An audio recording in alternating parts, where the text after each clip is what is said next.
विधानसभा का जो चुनाव आज का था 43 असेंबली कॉन्स्टिट्यूएंसीज़ में वो अभी तक जो रिपोर्ट्स है उस हिसाब से सभी जगह पीसफुली कंडक्ट हुआ है। कुल 15 ज़िले इसमें शामिल थे।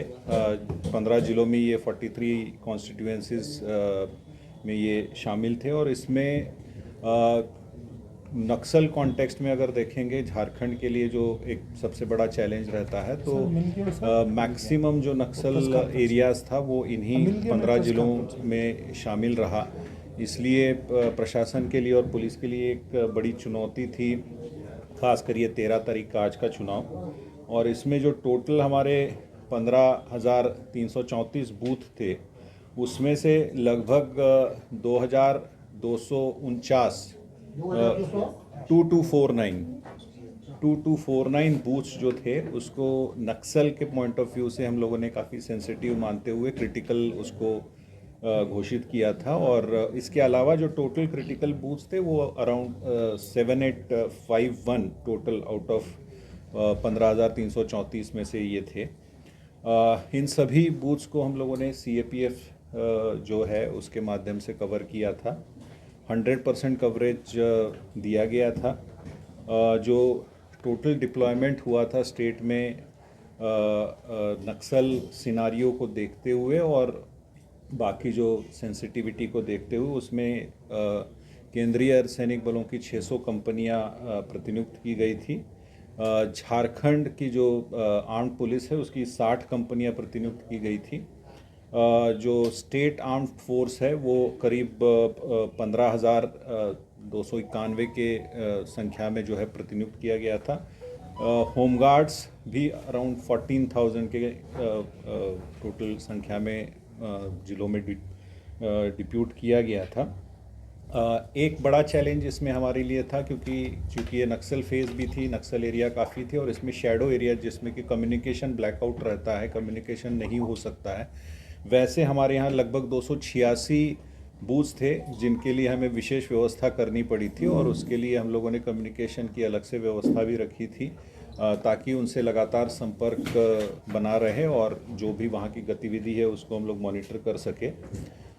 225 बूथ ऐसे थे जहाँ की पार्टीज़ को हम लोगों ने हेली ड्रॉपिंग के माध्यम से भिजवाया था, जिन्हें हमने P-2 यानी 11 तारीख को और उसके अलावा कल भी 12 तारीख को कुछ बूथों को वहाँ पे पोलिंग पार्टीज़ को हमने पहुँचाया था, जो कि घोर नक्सल क्षेत्रों में ये अवस्थित बूथ्स थे, जिसमें मेजॉरिटी चतरा चाईबासा और पलामू, गढ़वा और लातेहार में जो ज़्यादा अवस्थित थे। जैसा कि आपने इसमें बताया होगा कि टोटल इस फेज़ में जो है जो एक्सपेंडिचर सेंसिटिव कॉन्स्टिट्यूएंसी जिसको बोलते हैं वो टोटल हम लोगों ने इसको 10 ऐसी ACs को मार्क किया था और उस पर विशेष रूप से फ्लाइंग स्क्वाड्स और स्टैटिक सर्वेलांस टीम्स और हमारी QRTs भी लगातार काम कर रही थी। जहाँ तक इंसिडेंट की बात है तो मेनली एक छोटा इंसिडेंट आज कहेंगे कि वो कोई नक्सल इंसिडेंट नहीं है।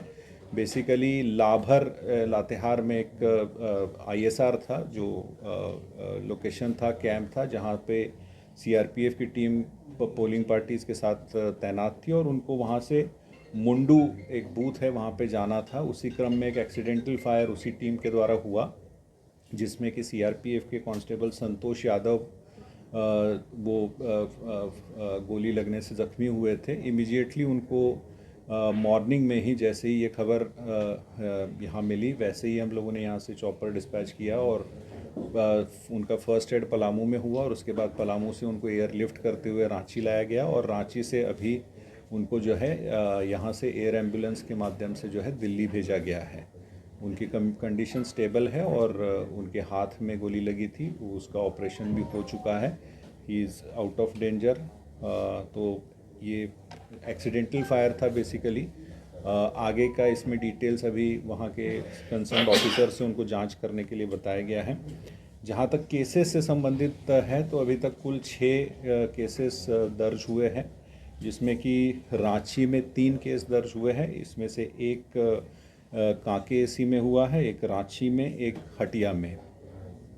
और तीन केस जो है वो जमशेदपुर ज़िला में दर्ज हुए हैं, जिसमें कि जमशेदपुर पूर्वी में 2 केस और जमशेदपुर पश्चिमी में एक केस हुआ है, जिसके बारे में आप अभी जिक्र कर रहे थे। ये जो है मानगो थाने में केस दर्ज हुआ है। कोई मेजर वायलेंस का इंसिडेंट या कोई नक्सल इंसिडेंट नहीं हुआ है। चाईबासा जो कि वर्स्ट अफेक्टेड नक्सल डिस्ट्रिक्ट्स में की श्रेणी में आता है, उसके लिए हमारे लिए एक बहुत बड़ा ये चैलेंज था वहाँ पे चुनाव को शांतिपूर्ण तरीके से कराना। और नक्सलियों के द्वारा भी कुछ एक जगहों पे ये प्रयास किया गया, जैसे कि उनके द्वारा जो है छोटा नगड़ा थाना अंतर्गत जो है कुछ बूथों में जो जाने के रास्ते थे उनको पेड़ गिराकर और उसमें आईडीज़ लगाकर अवरुद्ध किया गया था। बट फोर्सेस के द्वारा जो है टाइमली उस पर एक्शन लेते हुए उसको हटाया गया, एसओपी का पालन करते हुए आईडीज़ को निष्क्रिय किया और पोलिंग को फिर उसके पश्चात जो है बहुत सामान्य तरीके से वहाँ संपन्न हुई है। फर्जी मोटर करके अभी तक उनका द्वारा शिकायत दर्ज नहीं की। ठीक है, एक और सवाल है। कल बीजेपी की तरफ से शिकायत किया गया था कि साइलेंट पीरियड में कांग्रेस ने अपना मैनिफेस्टो जारी किया और उसकी शिकायत भी की गई है। नहीं, उसका डिटेल्ड रिपोर्ट हम लोग को कमीशन का भेज दिया। हम लोग का फाइंडिंग भी यही है, वो साइलेंट पीरियड में आपका आरपी एक्ट का वायलेशन करते हुए किया था। उसका कमीशन का वो पार्टी के अगेंस्ट में हम लोग रिपोर्ट ऑलरेडी कल सबमिट कर चुका है। जेएमएम के एक उम्मीदवार आपकी की आज वो माइक पर कह रहे थे कि आप हमें वोट दीजिए हमारे, उसी के संबंध में एक एफआईआर भी आज दर्ज हो गया रांची में। उसका एमसीसी का वायलेशन है।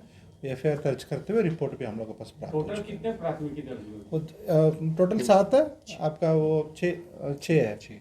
अभी वो एसपी ने सर आपका ब्रीफ कर रहे हैं। सर ये मैं मिस कर गया, जो कांग्रेस वाले पे इन्होंने पूछा था, आप ठीक कह रहे हैं कि आपने रिपोर्ट भेजा है कि वो पॉल वायलेशन था। ओके।